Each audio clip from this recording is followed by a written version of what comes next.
أعوذ بالله من الشيطان الرجيم. بسم الله الرحمن الرحيم. السلام علیکم ورحمۃ اللہ وبرکاتہ۔ سورۃ التوبہ آیت نمبر 12 سے 15۔ ان الحمد للہ والصلاة والسلام علی رسول اللہ اما بعد۔ اعوذ باللہ السمیع العلیم من الشیطان الرجیم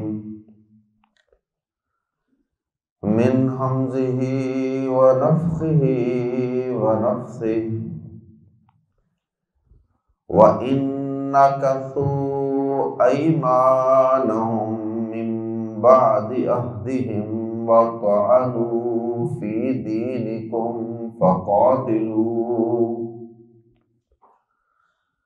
فَقَاتِلُوا أَئِمَّةَ الْكُفْرِ إِنَّهُمْ لَا أَيْمَانَ لَهُمْ لَعَلَّهُمْ يَنْتَهُونَ أَلَا تُقَاتِلُونَ قَوْمًا نَكَثُوا أَيْمَانَهُمْ وَهَمُّوا بِإِخْرَاجِ الرَّسُولِ وَهُمْ بَدَؤُوكُمْ أَوَّلَ مَرَّةٍ أَتَخْشَوْنَهُمْ فَاللَّهُ أَحَقُّ أَن تَخْشَوْهُ إِن كُنتُم مُّؤْمِنِينَ قَاتِلُوهُمْ يُعَذِّبْهُمُ اللَّهُ بِأَيْدِيكُمْ وَيُخْزِهِمْ وَيَنصُرْكُمْ عَلَيْهِمْ وَيَشْفِ صُدُورَ قَوْمٍ مُّؤْمِنِينَ وَيَتُوبُ اللَّهُ عَلَى مَن يَشَاءُ وَاللَّهُ عَلِيمٌ حَكِيمٌ۔ آیات زیر تفسیر میں اللہ رب العزت نے اہل ایمان کو کافروں سے جہاد اور لڑائی کرنے پر ابھارا ہے اور ان کی غیرت کو جھنجھوڑا ہے، یہ بتاتے ہوئے اور یہ سمجھاتے ہوئے کہ یہ کافر ایک تو عہد شکنی کرتے ہی کرتے ہیں، عہد شکنی کے ساتھ ساتھ ان کے جرائم کی ایک لمبی فہرست ہے۔ انہوں نے تمہارے دین کو مذاق کا نشانہ بنایا، انہوں نے تمہیں اور تمہارے رسول کو مکہ مکرمہ سے نکلنے پہ مجبور کیا، انہوں نے تو تمہارے رسول کے قتل تک کی پلاننگیں اور منصوبہ بندیاں کی تھی۔ وہ تو الگ بات ہے کہ اللہ پاک نے ان کے ناپاک عزائم کو خاک میں ملا دیا، نہ وہ نبی پاک صلی اللہ علیہ وسلم کو قتل کرنے میں کامیاب ہو سکے اور نہ ہی وہ اللہ کے رسول صلی اللہ علیہ وسلم کو بالجبر زبردستی مکہ مکرمہ سے نکالنے میں کامیاب ہو سکے۔ اللہ کے نبی صلی اللہ علیہ وسلم نے جب بھی ہجرت کے لیے مناسب وقت آیا، اللہ کا حکم آیا، تو نبی صلی اللہ علیہ وسلم نے اس وقت اپنی مرضی سے ہجرت کی ہے۔ ایسا نہیں کہ کوئی ڈنڈے کے زور پہ کافروں نے نبی صلی اللہ علیہ وسلم کو اور مسلمانوں کو مکہ سے نکال دیا ہو، بھگا دیا ہو، لیکن بہرحال انہوں نے حالات تو ایسے پیدا کیے تھے، انہوں نے آپ کے رسول کو قتل کی پلاننگ تو کی تھی، جیسا کہ سورۃ الانفال کی آیت نمبر 30 میں تفصیل گزر چکی ہے۔ اور پھر ان کا آپ کے رسول کو مذاق کا نشانہ بنانا، رسول اللہ صلی اللہ علیہ وسلم کی گستاخی کا کوئی موقع ہاتھ سے جانے نہ دینا، اور قرآن مجید پر اعتراضات کی بوچھاڑ کر دینا، یہ سارے ان کے جرائم ہیں۔ اس لیے مسلمانوں، تم ان کافروں سے لڑو، یہ عہد شکن بھی ہیں، یہ گستاخ اسلام اور گستاخ رسول بھی ہیں، اور یہ مسلمانوں کے اور مسلمانوں تمہارے رسول کے دشمن بھی ہیں۔ اس لیے ان سے لڑائی ہر حال میں کرو۔ اور پھر آخری آیات میں اللہ رب العزت نے اہل ایمان کو اس جہاد فی سبیل اللہ کے کئی ایک فوائد اور نتیجے بتائے ہیں کہ اس جہاد سے تمہیں کیا کیا فوائد حاصل ہوں گے۔ آئیے قرآن مجید کے الفاظ میں پڑھتے ہیں، وَإِن، اور اگر، نَكَثُوا، وہ توڑ دیں، نَكَثُوا سا کے ساتھ، وہ توڑ دیں، ایمانہم، ایمان ایک ہوتا ہے ایمان، ایک ہوتا ہے ایمان، حمزہ پر زبر ہو تو ایمان، ایمان یمین کی جمع ہے، یمین قسم کو کہتے ہیں، یمین دائیں کو بھی کہتے ہیں، یمین قسم کو بھی کہتے ہیں، اور اس کی جمع ہے ایمان۔ اگر اس کا مطلب قسم ہو تو پھر یمین کی جمع ایمان۔ احادیث کی کتابوں میں کتاب الایمان کا چیپٹر بھی ہوتا ہے اور کتاب الایمان کا بھی۔ تو فرمایا وَإِن نَكَثُوا، اور اگر وہ توڑ ڈالیں، ایمانہم، اپنی قسمیں، من بعد جب اکٹھے آتے ہیں تو من کا کوئی الگ سے ترجمہ کرنا ممکن نہیں ہوتا، من بعد، بعد، عہدہم، اپنے عہد و پیمان کے، یعنی ایک تو عہد و پیمان کیا اور اس کے بعد اس پر پھر قسمیں اٹھا کر اس کو مزید مضبوط بھی کیا۔ تو فرمایا کہ اور اگر وہ اپنے عہد و پیمان کے بعد اپنی قسموں کو توڑ دیں، اوتھ، اپنے حلف ناموں کو، اپنے معاہدوں کو، قسموں کو توڑ دیں، وَطَعَنُوا، اور وہ تان کریں، تان زنی کرنا، عیب نکالنا، اس رسول میں نعوذ باللہ یہ نقص ہے، اس قرآن میں یہ فالٹ ہے، اور یہ کام کافر آج سے نہیں کر رہے، شروع سے کرتے آ رہے ہیں۔ نبی پاک صلی اللہ علیہ وسلم کی توہین اور اسلام میں کیڑے نکالنے، اور اس کا مقصد ان کا صرف یہ ہوتا ہے کہ لوگوں کو اسلام سے بدظن کیا جائے، اسلام سے متنفر کیا جائے، لوگ اسلام کی طرف بڑھنے نہ پائیں۔ لیکن اتنا ہی یہ ابھرے گا جتنا کہ دبا دو گے۔ وَطَعَنُوا، اور وہ تان کریں، فی دینکم، تمہارے دین میں، فَقَاتِلُوا، دو جرم ہو گئے، عہد و پیمان اور قسمیں بھی توڑ دیں، اور تمہارے دین، پیغمبر اسلام، قرآن اسلام پر عیب زنی کرتے ہیں، تان زنی کرتے ہیں، عیب نکالتے ہیں۔ فاتو، قاتلو، لڑو، ائمۃ الکفر، ائمہ امام کے جمع، ائمۃ الکفر، کفر کے سرداروں سے، کفر کے پیشواؤں سے، کفر کے سرغنوں سے لڑو۔ اور آیت کے انداز سے معلوم ہوتا ہے کہ اللہ پاک ان لوگوں کو ہی کفر کے سرغنے قرار دے رہے ہیں جو عہد و پیمان کر کے ان کو توڑنے والے ہیں اور دین اسلام کے اندر عیب زنی کرتے ہیں، تان زنی کرتے ہیں۔ اللہ پاک انہی لوگوں کو کفر کے سرغنے قرار دے رہا ہے، یہی ائمۃ الکفر ہیں، اور یہ معاہدے عام طور پہ کفر کے سردار ہی کرتے ہیں، کوئی عام بندہ تو نہیں اٹھ کے معاہدے کرتا۔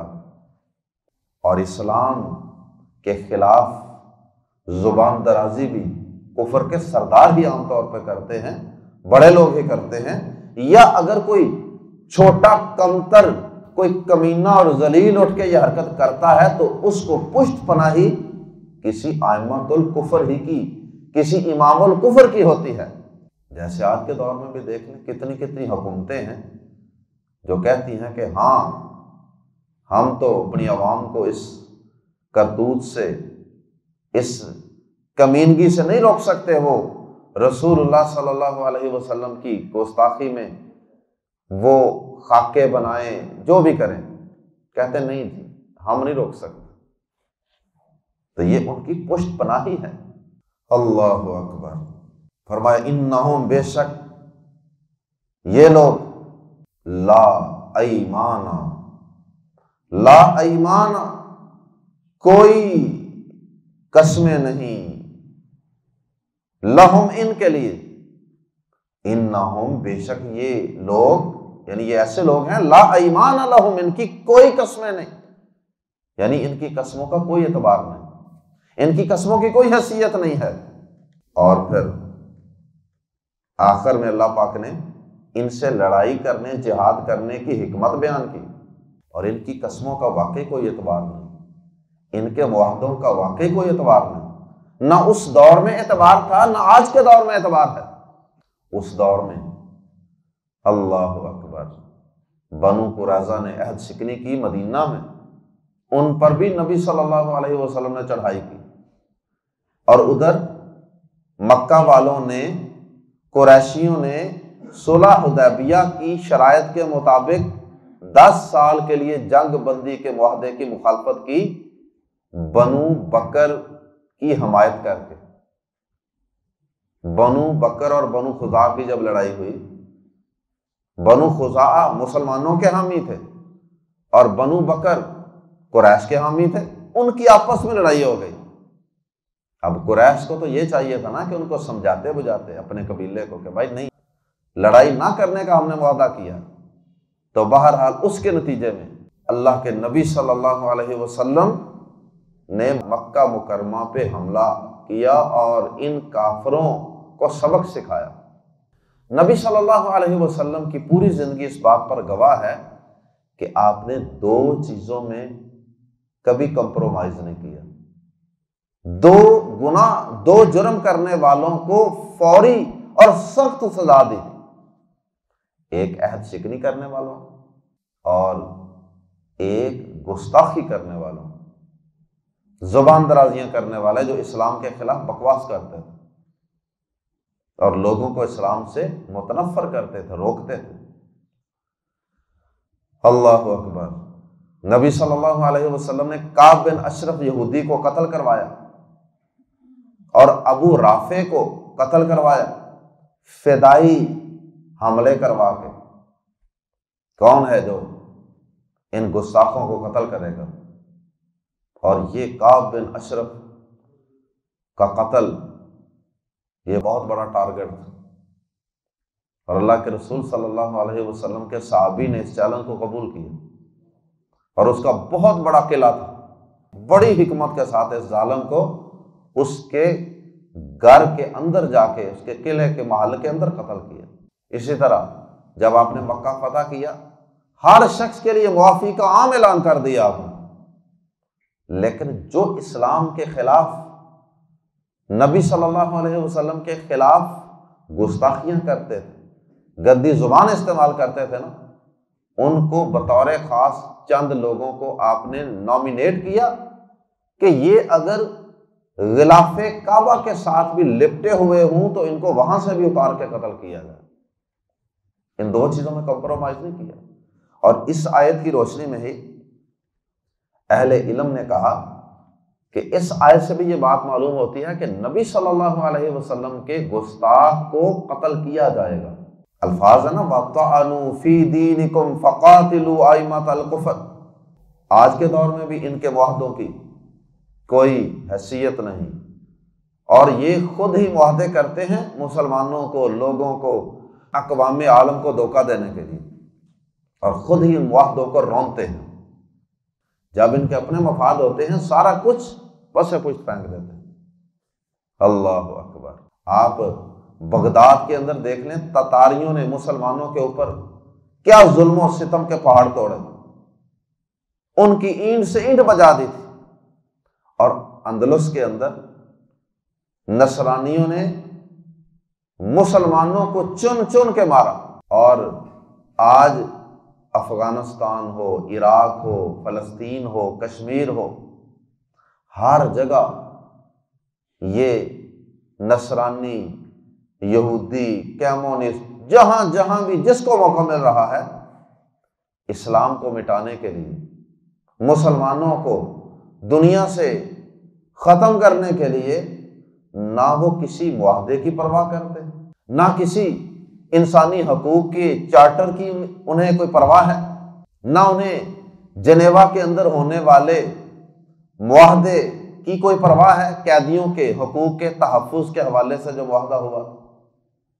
آج دیکھیں کیوبا کے اندر قیدیوں کے ساتھ جانوروں سے بھی بدتر سلوک کیا جا رہا ہے۔ پنجروں کے اندر جس میں جانور بند کیے جاتے ہیں، ان پنجروں میں مسلمان قیدیوں کو بند کیا جاتا ہے، اور ان پہ کتے چھوڑے جاتے ہیں، اور پتہ نہیں کیا کیا کیا جاتا ہے۔ تو کون سا معاہدہ؟ کسی معاہدے کی پرواہ نہیں کرتے۔ حالانکہ یہ جو جنیوا کنونشن تھا، یہ جو معاہدہ تھا، اس کے مطابق پوری دنیا کے تقریباً 60 سے زائد ممالک نے اس معاہدے پہ دستخط کیے تھے کہ دنیا کے اندر جہاں بھی کوئی جنگی قیدی ہوں گے نا، ان کے بنیادی حقوق کا خیال رکھا جائے۔ لیکن کسی جگہ ان کو کوئی پرواہ نہیں۔ عافیہ صدیقی کدھر ہے؟ اس سے ملاقات کی کس کو اجازت ہے؟ کیا جنگی قیدیوں کے یہ حقوق ہوتے ہیں؟ یہ بھی ان کے معاہدے کا ایک حصہ تھا کہ جنگ کے اندر ہسپتالوں پہ اور اسی طرح کارخانوں، فیکٹریوں پہ، بچوں پہ، عورتوں پہ، اس طرح کے جو بے ضرر لوگ ہیں ان کے اوپر حملہ نہیں کیا جائے۔ لیکن افغانستان کے اندر، عراق کے اندر کون کون سا ظلم نہیں کیا ہے؟ کون کون سے معاہدوں کو انہوں نے پاش نہیں کیا؟ میں نے خود اپنی آنکھوں سے اخبارات کے اندر یہ تصویریں مسلسل دیکھیں۔ جب افغانستان پہ حملہ ہوا، جب عراق پہ حملہ ہوا، تو چھوٹے چھوٹے معصوم بچوں کی روزانہ تصویریں آتی تھیں کہ یہ دیکھیے، ہسپتالوں کے اوپر حملے، بمباریوں کی تصویریں آتی تھیں، پورا پورا ہسپتال بمبوں سے اڑا دیتے تھے۔ چھوٹے چھوٹے معصوم بچوں کی لاشیں اور ان کے بکھرے ہوئے اعضاء کی تصویریں آتی تھیں۔ تو یہ کبھی بھی وعد و معاہدوں کی پاسداری نہیں کرتے، نہ انہوں نے پہلے کی، نہ اب کر رہے ہیں۔ کشمیر کے اندر، فلسطین کے اندر یہ کس معاہدے کی پاسداری کر رہے ہیں؟ اقوام متحدہ کے ذریعے سے، UN کے ذریعے سے انہوں نے کتنے ہی معاہدے کیے ہوئے ہیں، لیکن یہ سب ان معاہدوں کی خلاف ورزی کر رہے ہیں۔ افغانستان کے اندر جب انہوں نے حملے کیے تھے تو ایک مدرسے کے اندر حفظ کی تکمیل کی تقریب ہو رہی تھی۔ وہاں پہ چھوٹے چھوٹے معصوم بچے تھے، سارے 10 12 سال کے، اور وہ پھول جیسے بچے پورے مدرسے پہ حملہ آور ہو کے مدرسے میں حفظ کی تکمیل کی تقریب جاری تھی، اور انہوں نے وہاں پہ حملہ کر کے پورے کا پورے مدرسے کو اڑا دیا۔ اور وہ چھوٹے چھوٹے معصوم سارے بچوں کی تصویریں آئی تھی اخبار میں۔ پہلے فرمایا انہم لا ایمان لہم، ان کی قسمیں، کوئی قسمیں نہیں، ان کی قسموں کا کوئی اعتبار نہیں، لہذا ان سے لڑو، کفر کے ان سرگنوں سے، پیشواؤں سے، لیڈروں سے لڑو۔ لعلہم، جہاد کا فائدہ اور حکمت بیان کرتے ہوئے فرمایا آیت کے آخر میں لعلہم، تاکہ وہ ینتہون، باز آ جائیں اپنے ظلم و ستم سے۔ یہ کسی قرارداد مذمت سے باز آنے والے نہیں ہیں، یہ کسی پروٹیسٹ احتجاج سے باز آنے والے نہیں ہیں، یہ جہاد کی تلوار سے باز آئیں گے۔ لعلہم ینتہون، تاکہ وہ باز آ جائیں۔ آ کیا؟ لا نہیں، ایک ہوتا ہے الا اکٹھا، جس کا مطلب ہوتا ہے خبردار، آگاہ ہو جاؤ، یہ وہ نہیں ہے۔ یہ آ الگ ہے، لا الگ ہے۔ آ کیا؟ لا نہیں، تقاتلون، تم لڑو گے، قومن، ان لوگوں سے، الا تقاتلون، جھنجھوڑا جا رہا ہے، غیرت کو بیدار کیا جا رہا ہے، الا تقاتلون، کیا تم نہیں لڑو گے، قومن، ان لوگوں سے، نکثوا، جنہوں نے توڑ ڈالا، ایمانہم، اپنی قسموں کو، اپنے حلف ناموں کو توڑ ڈالا، کیا تم ان سے نہیں لڑو گے؟ اتنا بڑا جرم اور تم ان سے نہیں لڑو گے؟ وہموا، اور مزید ان کے جرائم، پہلا جرم قسمیں توڑی، دوسرا جرم وہموا، اور انہوں نے ارادہ کیا، ہمن ارادہ کرنا، وہموا، اور انہوں نے ارادہ کیا، بی کا پریپوزیشن ہے حرف جار، بی کا اخراج الرسول، رسول صلی اللہ علیہ وسلم کو نکالنے کا، انہوں نے مدینہ سے نکالنے کا ارادہ کیا رسول اللہ صلی اللہ علیہ وسلم کو، وہم، اور تیسرا جرم، پہلا جرم حلف نامے کی مخالفت، دوسرا جرم رسول کو نکالنے کی پلاننگ، ارادہ، منصوبہ بندی، تیسرا جرم وہم، اور انہوں نے ہی بدؤ، ابتدا کی، کم، تم سے، اول مرۃ، پہلی بار، اور پہلی بار انہوں نے ہی تم سے ابتدا کی تھی۔ نمبر ایک تو لڑائی میں، اب بدر کے اندر ابتدا کس نے کی تھی؟ جب انہیں پتہ چل گیا، مسلمانوں نے تو وہ اپنے پرانے ظلم کا بدلہ لینے کے لیے ان کے قافلے کو لوٹنے کا ارادہ بنایا، لیکن اس قافلے کو خبر ہو گئی، انہوں نے رستہ بدل لیا۔ جب وہ رستہ بدل کے چلے گئے، ان کا آپس میں نہ مقابلہ ہوا نہ لڑائی ہوئی، تو انہوں نے مکے چلے جانا تھا، مسلمانوں نے واپس مدینہ چلے جانا تھا، لیکن انہوں نے وہاں سے پورا ایک لشکر تیار کر کے مدینہ پر آ کے چڑھائی کر دی۔ تو غزوہ بدر کی ابتدا بھی انہوں نے کی، پھر احد میں بھی یہ بدر کا بدلہ لینے کے لیے دوبارہ خود آئے، پھر احزاب کے اندر بھی پوری دنیا کے سارے قبائل کو جمع کر کے کہ اتحادی فوج بنا کے حملہ آور یہ خود ہوئے، اور پھر بنو قریظہ کے یہودیوں نے جو عہد شکنی کی، اس میں بھی ابتدا انہوں نے کی عہد توڑ کے۔ پھر مکہ کے اندر اہل مکہ نے، قریش نے، جو بنو بکر کی حمایت کر کے اپنی لکھی ہوئی شکوں اور اپنے معاہدوں کی مخالفت کی، اس میں بھی ابتدا انہوں نے کی۔ لڑائی کی ابتدا بھی انہوں نے کی ہے، عہد شکنی کی ابتدا بھی ہر موقع پہ انہوں نے کی ہے۔ تو فرمایا کہ وَهُمْ بَدَؤُوكُمْ أَوَّلَ مَرَّةٍ، اور انہوں نے ہی پہلی بار تم سے ابتدا کی۔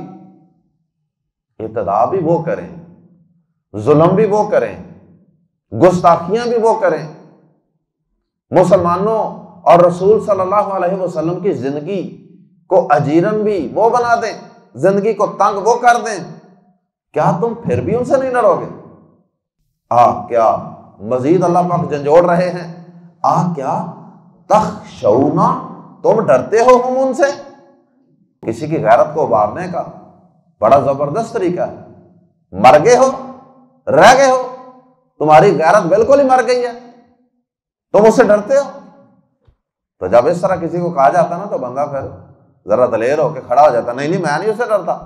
فرمایا اتخشونہم، کیا تم ان سے ڈرتے ہو؟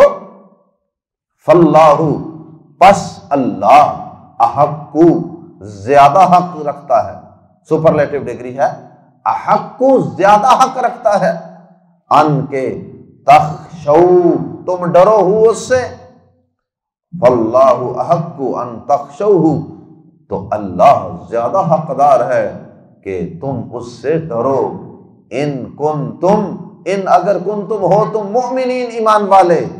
ایمان کی بھی آر دلائی ہے، ایمان کی بھی غیرت دلائی ہے، مومن ہو، ایمان والے ہو، تمہارا تو اللہ پر، اللہ کی مدد پر، فرشتوں پر ایمان ہے، تو تمہیں ڈرنے کی کیا ضرورت ہے؟ اگر تم اللہ سے ڈرتے ہو نا، پھر تمہیں ان کافروں سے نہیں ڈرنا چاہیے، ان کے اسلحوں سے، ان کی تیاریوں سے، ان کی فوجوں سے نہیں ڈرنا چاہیے۔ اللہ تمہارے ساتھ ہو تو پھر بھی تم ان سے ڈرو، یہ درست نہیں ہے، اللہ سے ڈرو۔ قاتلوہم، ان سے لڑو، اور لڑائی کے اللہ پاک نے 5 فائدے بیان کیے۔ قاتلوہم، ان سے لڑو، یعذب، عذاب دے گا، سزا دے گا، ہم انہیں، اللہ بسات ایدی، ید کی جمع ہے، ہاتھ، ایدی ہاتھوں، کم تمہارے، بھی ایدیکم تمہارے ہاتھوں سے، اللہ تمہارے ہاتھوں سے انہیں عذاب دے گا۔ اللہ آسمان سے خود بھی ان پر کوئی آفت اتار سکتا ہے، لیکن اللہ چاہتا ہے تمہارے ہاتھوں سے ان کی پٹائی کرواؤں، تمہارے ہاتھوں سے ان کو ذلیل و رسوا کرواؤں۔ انہوں نے جو ظلم کیے تھے، جو عہد شکنیاں کی ہیں، ان کی سزا اللہ تمہارے ہاتھوں سے ان کو دلوانا چاہتا ہے۔ دوسرا نتیجہ جہاد کا، وَيُخْزِي، اور وہ رسوا کرے گا، ہم انہیں، اور اللہ پاک تمہارے ہاتھوں سے ذلیل و رسوا کروانا چاہتا ہے۔ جہاد کے ذریعے کافروں کو ان کے ظلم کا بدلہ بھی ملے گا، اور وہ ذلیل و رسوا بھی ہوں گے۔ اور تیسرا فائدہ، وَيَنْصُرْكُمْ، اور اس جہاد کے ذریعے سے، میدانوں میں اترنے کی وجہ سے، وَيَنْصُرْ، اور وہ مدد کرے گا قوم تمہاری۔ اللہ کی مدد میدانوں میں آتی ہے، گھروں میں بیٹھنے سے نہیں آتی۔ چوتھا فائدہ، وَيَشْفِي، اور وہ شفا دے گا، صدور، صدر ان کی جمع، سینے، صدور، سینوں کو، قوم مؤمنین، مومن لوگوں کے، اور وہ مومن لوگوں کے سینوں کو شفا دے گا جہاد کے ذریعے سے۔ وہ مسلمان جب ویڈیوز دیکھتے ہیں نا کہ برما کے اندر مسلمانوں پہ کس طرح ظلم کے پہاڑ توڑے جاتے رہے، کیسے ان کے اوپر لکڑیاں رکھ کے ان کو آگ لگا دی جاتی تھی، جب وہ انڈیا کے اندر ہونے والے ظلم و ستم دیکھتے ہیں کہ ڈنڈے مار مار کے قتل کر دیا جاتا ہے، پٹرول چھڑک کر آگ لگا دی جاتی ہے، تو پھر ان کے سینوں کے اندر ایک مسلسل اذیت رہتی ہے، تو اس تکلیف کو اللہ پاک ٹھنڈک میں بدل دے گا، شفا میں بدل دے گا۔ وَيَشْفِي صُدُورَ قَوْمٍ مُؤْمِنِينَ، اور مومن لوگوں کے سینوں کو شفا دے گا۔ اور 4 فائدے۔ پانچواں، وَيُذْهِبْ، اور وہ دور کر دے گا، غیظ، غصہ، قلوبہم، ان کے دلوں کا، ایمان والوں کے دلوں میں جو غصہ بھرا ہوا تھا نا ان کے ظلم و ستم کی وجہ سے۔ مومن کے دل میں غصہ آتا ہے نا جب وہ دیکھتا ہے کسی پہ ظلم ہوتا ہے، کاش میں اس ظالم کے ہاتھ توڑ سکتا۔ یہ 5 فوائد ہیں اس جہاد کے۔ یہ فوائد صرف تبلیغ سے، صرف نمازوں سے، صرف تسبیح سے، صرف صدقہ و خیرات سے، صرف تہجد پڑھنے سے، دعائیں کرنے سے یہ فوائد حاصل نہیں ہوں گے۔ یہ ساری چیزیں بھی ضروری ہیں، لیکن اس کے ساتھ ساتھ جہاد کے میدان میں اترنا بھی ضروری ہے۔ اور آخر میں اللہ پاک نے جہاد کا ایک اور فائدہ بھی اشارتاً بیان کر دیا، وَيَتُوبُ اللَّهُ، یتوبو کے بعد اللہ کی پرپوزیشن آ جائے نا، اللہ عین والا، تو اس کا معنی ہوتا ہے توبہ قبول کرنا۔ وَيَتُوبُ اللَّهُ عَلَىٰ، اور اللہ توبہ قبول کرتا ہے، مَن یشاء، جس کی وہ چاہتا ہے، مراد یہ ہے، اور اللہ توبہ کی توفیق دیتا ہے جسے چاہتا ہے۔ یہ اشارہ ہے کہ جہاد کی کاٹ سے اور مجاہد کے وار سے بہت سے لوگ اسلام بھی قبول کر لیں گے، ڈرتے ہوئے نہیں، کیونکہ مسلمانوں نے تلوار کے زور پہ تو مسلمان بنانا نہیں کسی کو، جہاد کے وار سے اسلام قبول کرنے کے لیے حالات سازگار ہو جاتے ہیں۔ وہ جو بڑے بڑے قبیلوں کے سردار کھڑپینچ ہوتے ہیں نا، جو اپنی عوام کو اسلام قبول نہیں کرنے دیتے، عوام ان سے ڈرتی ہے۔ آج بھی بہت سے لوگ ہیں یہاں ہمارے ملک میں بھی جو مسلمان ہونا چاہتے ہیں، لیکن مسلمان اگر وہ ہو جائیں اتنی مشکلات ہیں بیچاروں کے لیے، گھر والے دشمن ہو جاتے ہیں اور ان کی اپنی کمیونٹی جو ہے وہ دشمن ہو جاتی ہے، پھر وہ بیچارے چھپتے پھرتے ہیں، بڑا کچھ ہوتا۔ تو یہ مقصد ہے کہ اس جہاد کے بعد جب ظالموں کی، کافروں کی قوتیں کمزور ہو جائیں گی، پاش پاش ہو جائیں گی، تو اس کے نتیجے میں حالات ایسے بن جائیں گے کہ لوگوں کو اسلام قبول کرنے کی توفیق ملے گی۔ بہت سے لوگ جوک در جوک اللہ کے دین میں داخل ہوں گے۔ اذا جاء نصر اللہ والفتح ورأیت الناس یدخلون فی دین اللہ افواجا۔ اور ایسا ہی ہوا، دعوت کے ساتھ جب جہاد ملا تو پھر لوگ، گنتی کے لوگ مسلمان نہیں ہوئے، پھر لاکھوں کی تعداد میں لوگ مسلمان ہوئے۔ تو یہ بھی جہاد کا ہی ایک فائدہ ہے۔ وَيَتُوبُ اللَّهُ عَلَىٰ مَن يَشَاءُ، اور اللہ توبہ کی توفیق دے گا جسے چاہے گا۔ وَاللَّهُ عَلِيمٌ حَكِيمٌ، اور اللہ سب کچھ جاننے والا، کمال حکمتوں والا ہے۔ اس کے احکامات علم کی بنیاد پہ ہیں، اس کے احکامات وہ حکمت کی بنیاد پہ ہیں۔ سبحانک اللہم وبحمدک اشہد ان لا الہ الا انت استغفرک واتوب الیک۔